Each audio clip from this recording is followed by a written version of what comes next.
If you're looking for an ultra simple build that is insanely easy to use, yet extremely effective in endgame Onslaught, then you've come to the right place. This setup is a timeless crowd control classic with some fun twists thanks to its utilization of some rather unorthodox weapons and synergies to create something truly amazing. So without further delay, let's get right to it. Beginning with the main component of this build, the criminally underrated Verglass Curve Bow is one of the most unique and powerful stasis build weapons in the entire game. Its base functionality is that it receives a stack of Hail Barrage every time you land a kill with the bow, up to a maximum of 5 stacks. Then, when hip firing the bow, all stacks of Hail Barrage are consumed to fire Hail Barrage arrows, creating a large stasis crystal on impact and freezing any nearby enemies. This bow also intrinsically deals 37.5% increased damage to any frozen enemy or stasis crystal, and with its catalyst slotted in as well,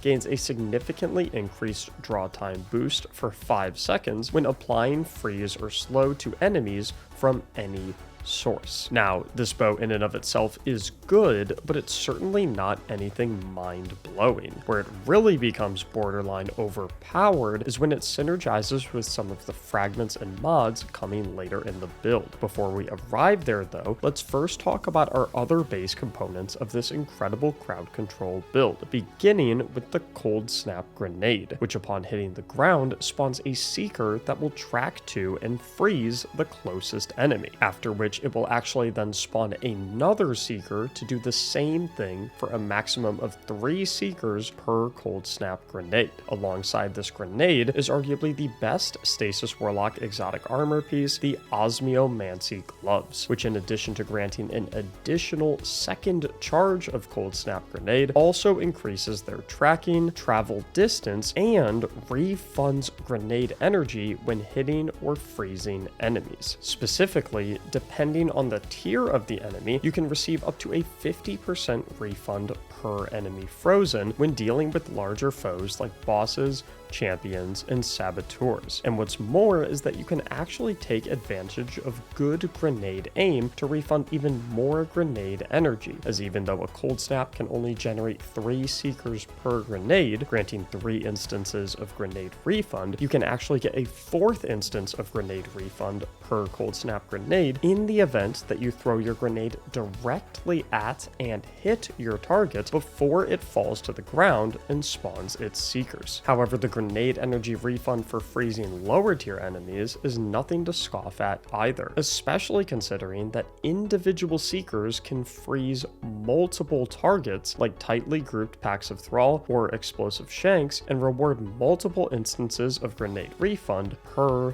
seeker. But in a mode where you are effectively playing tower defense against waves of enemies, there is no better friend to have on your side of the battlefield than a literal automated turret that can freeze anything it sees. Bringing us to our first aspect of this build, Bleak Watcher. With Bleak Watcher, you can hold your grenade button to charge your grenade and convert the throw into a stasis turret, which lives on the field for 25 seconds and will automatically shoot bursts of slowing and freezing projectiles at any non-frozen target it detects. Not only is this fantastic for generally keeping enemies at bay, but it also results in a situation where you permanently have the draw speed buff from Verglass Curve's catalyst thanks to the constant slowing and freezing of enemies. Since you have 2 grenade charges from your Osmiomancy Gloves, my favorite way to utilize these in practice is to always use my first grenade charge to deploy a stasis turret and utilize my second to throw regular cold snaps at high tier targets to instantly freeze them and refund the entire grenade charge, and in some circumstances even refund 2 full grenade charges in target dense environments. For aspect number 2, we are going with Ice Flare Bolts, which simply creates a stasis seeker that behaves identically to our Cold Snap Grenade anytime you shatter a frozen enemy. Now, unfortunately, these seekers do not refund grenade energy through the Osmiomancy Gloves exotic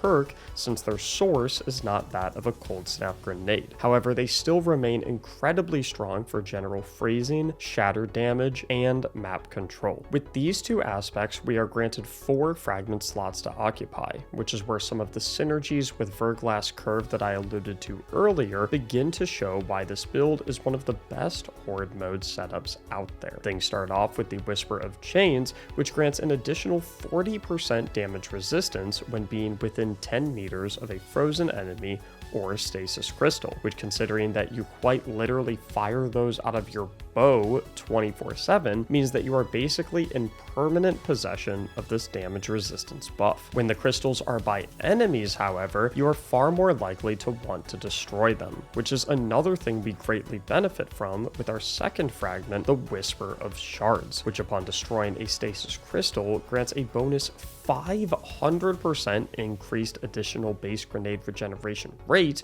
for 6 seconds up to a maximum of 11 seconds. Needless to say, this fragment and Verglass Curve pairing will enable you to effectively have infinite stasis turrets up on the field at all times. And to make things even more lethal when shattering those stasis crystals, we look to the Whisper of Fissures for fragment number 3, which significantly increases both the shatter damage explosion range and the shatter damage itself from shattering stasis crystals and frozen enemies. And finally, to make shattering stasis crystals and enemies even easier and more potent, we want to wrap up our fragments with the Whisper of Rending for a 100% primary ammo weapon damage increase against stasis crystals and a 50% damage increase against frozen enemies. But there is even more incredible synergies with this build that take it to an even higher level with our armor mod setup, beginning on the helmet with heavy ammo finder and scout for more heavy ammo supply for yourself and teammates, as well as a copy of Harmonic Siphon for orb of power generation on stasis weapon multi-kills. And what's interesting is that the stasis crystals deployed from the Verglass Curve hipfire and their subsequent shatter damage actually count as stasis weapon damage, meaning that shattering these crystals and killing enemies with that shatter damage will actually proc the Harmonic Siphon mod. Moving to the gloves, I love running a copy of Harmonic Loader for faster bow firing speed and 2 copies of Bolstering Detonation for large chunks of class ability energy refund when dealing grenade damage, which, by the way, activates from the bolts of your Bleak Watcher stasis turrets that last on the field for 25 full seconds. Looking at the chest, it's business as usual with resistance mods matching the damage type of enemies in whatever activity you are running. On the boots, I enjoyed a Harmonic Scavenger for increased ammo pickups for things like heavy stasis grenade launchers and machine guns that can feel exceptionally nice with this build, and that will also benefit from our 2 copies of Stasis Weapon Surge for a 17% stasis weapon damage buff while armor charged. If you're a savvy build crafter, you've probably caught on to the fact that, similar to how the shattering of stasis crystals spawned from Verglass Curve count as weapon damage for proccing Harmonic Siphon, they also gain the damage bonuses from these 2 copies of Stasis Weapon Surge. Finally, wrapping things up on the class item, I thoroughly enjoy a copy of Reaper for Orb of Power Generation on Weapon Final Blows after class ability cast, a copy of Powerful Attraction to scoop up all nearby orbs when casting that class ability, and a copy of Bomber to receive a chunk of grenade energy refund at the same time. With stat prioritizations of resilience, discipline, and recovery, all that's left to do is scroll down a tiny bit for that Destiny Item Manager link, hit those like and subscribe buttons while you're down there if you enjoyed the build, and then come on over to my Twitch stream currently on screen or linked in the description to tell me what build to do next, or to just come and say hi. I'll see you in the stream. Thank you so much for watching, and as always, have a great day.